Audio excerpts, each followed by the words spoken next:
Bonjour, voici donc le deuxième enregistrement concernant le karma.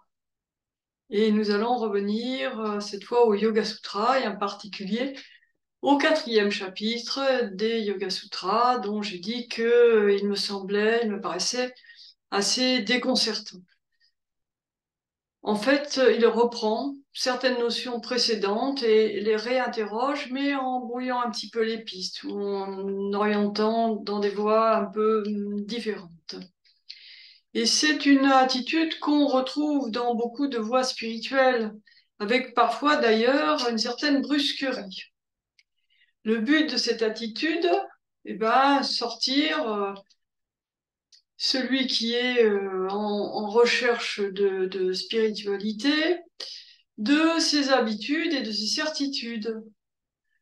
Au moment où peut-être il va penser, ça y est, j'ai bien travaillé, j'ai bien médité, je commence à devenir sage, et bien, toc, un petit esprit frappeur, parfois un coup de bâton, c'est vrai pour les moines, vient le réveiller, le rappeler à l'humilité et surtout l'inviter à retrouver une curiosité naïve et première, libérée des conditionnements acquis.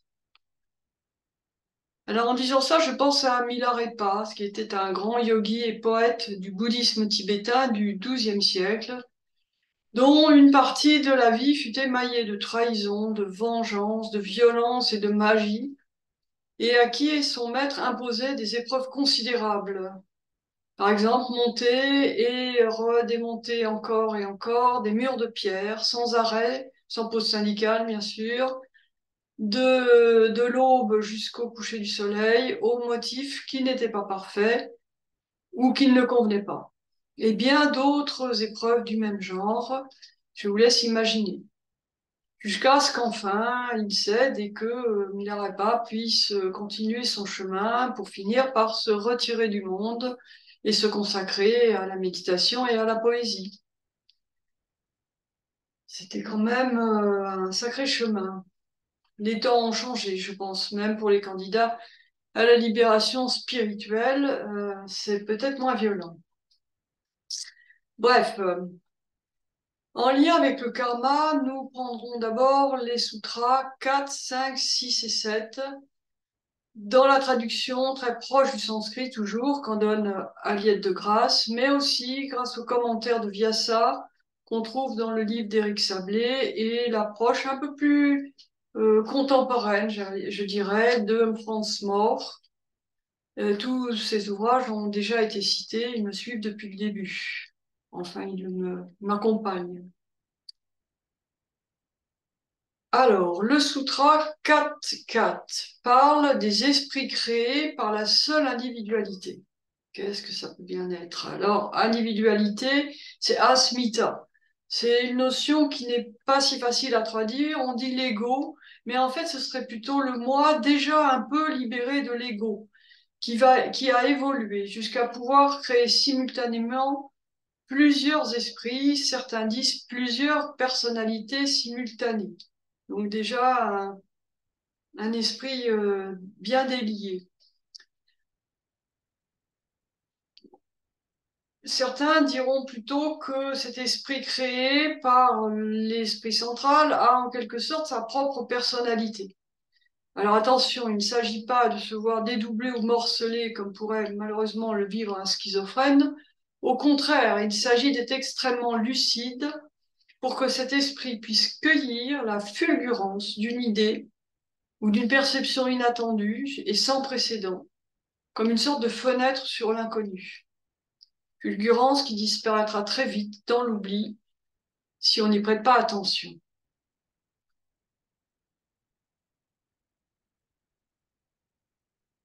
Très important, ces esprits créés parallèlement à l'esprit central. On va retrouver cela.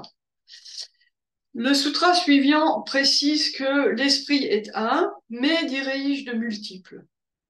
Donc ces esprits créés parallèlement dépendent bien de l'esprit principal dont ils sont une fonction. Ce ne sont pas des électrons libres, c'est ce que veut dire le sutra. Et pour aller plus loin, on peut rapprocher cela de la pluralité des petits purushas, des petits hommes individuels, rapporté au grand Purusha unique, l'homme avec un grand H, mais le voyant, la pure conscience, dont on a souvent parlé. Pour imaginer cela, Aliette de Grasse cite l'exemple de la Mundaka Upanishad, pardon, des deux oiseaux serrés autour d'un même arbre. J'en ai également parlé tout au début de ces deux oiseaux, mais sur un autre aspect. Ils sont liés par un même arbre. L'un mange la figue, une figue savoureuse, tandis que l'autre, sans manger, regarde intensément. Ils sont donc sur le même arbre, mais celui qui regarde dirige et suggère la présence du voyant Purusha. Et c'est Chitta, qui est l'arbre unique, qui fait la liaison.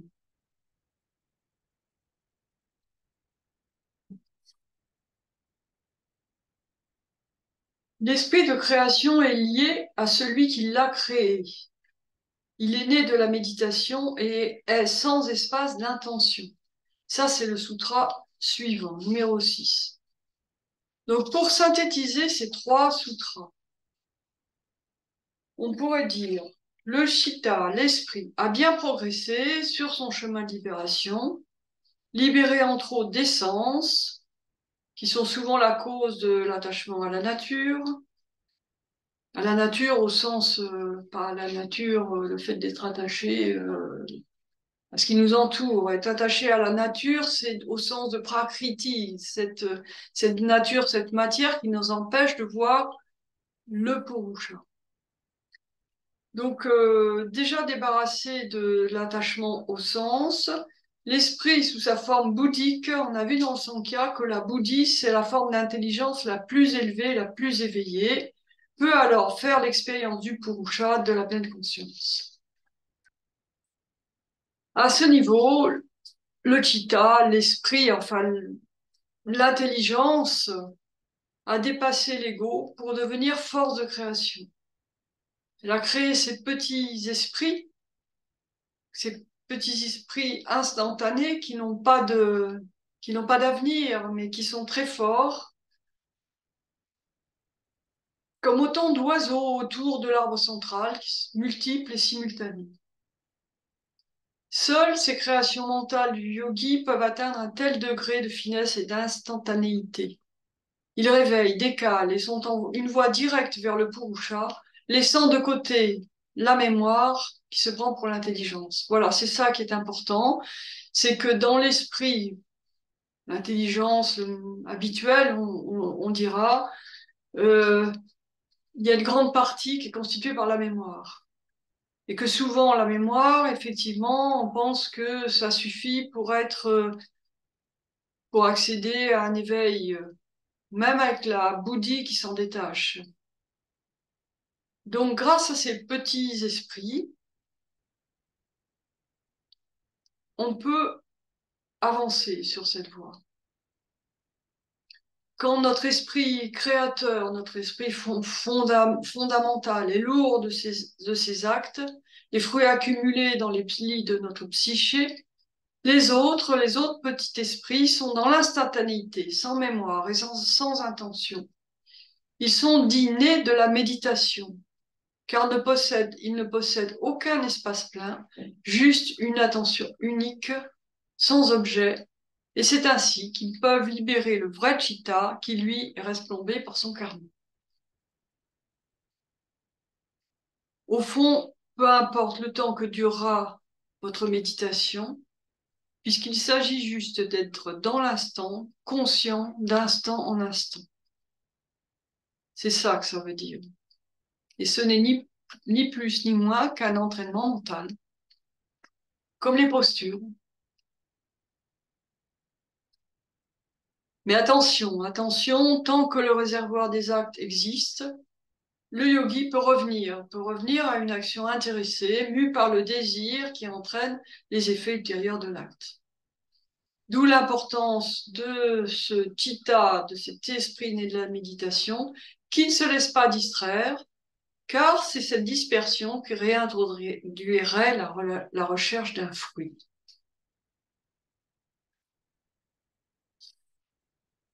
Et je vous laisse méditer là-dessus, mais sans intention, juste comme ça. Je suis dans l'instant, je médite et je pense à mon karma. Et puis je n'y pense plus, je pense plus à rien. Et peut-être un jour, votre karma ne sera plus ni noir ni blanc. Alors ça, c'est le sutra 4.7. Le karma du yogi n'est ni noir ni blanc. Pour les autres, il est de 3 sortes.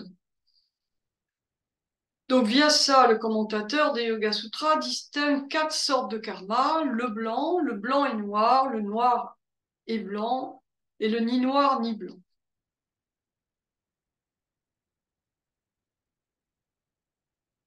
Non, je me suis trompée. Le blanc, le noir et blanc, et le ni noir ni blanc. Pour la majorité des êtres humains, l'acte est triple: blanc, noir, blanc et noir, soumis à l'influence des gunas. Vous vous rappelez, je vous renvoie au Sankhya. J'ai fait le Sankhya avant pour que vous compreniez ce que sont ces gunas. Les gunas, c'est la manifestation en train de se faire, c'est l'énergie qui va donner vie au monde tel qu'il existe. L'action blanche part d'une bonne intention, mais comprend une parcelle d'attachement ou d'ignorance. Donc, ses effets seront passagers, voire négatifs. L'action noire ou obscure est mal intentionnée, voire destructrice. Et l'action grise, donc noire et blanche, est mitigée, sans clarté ni vision à long terme. Ça, c'est le commentaire de Franz Morse. Le yogi, lui, n'a ni karma blanc, car il a renoncé au fruit de ses actes, ni karma noir, car il ne commet aucune mauvaise action. Il a déposé le fruit de ses actes au pied d'Ishvara, le Seigneur.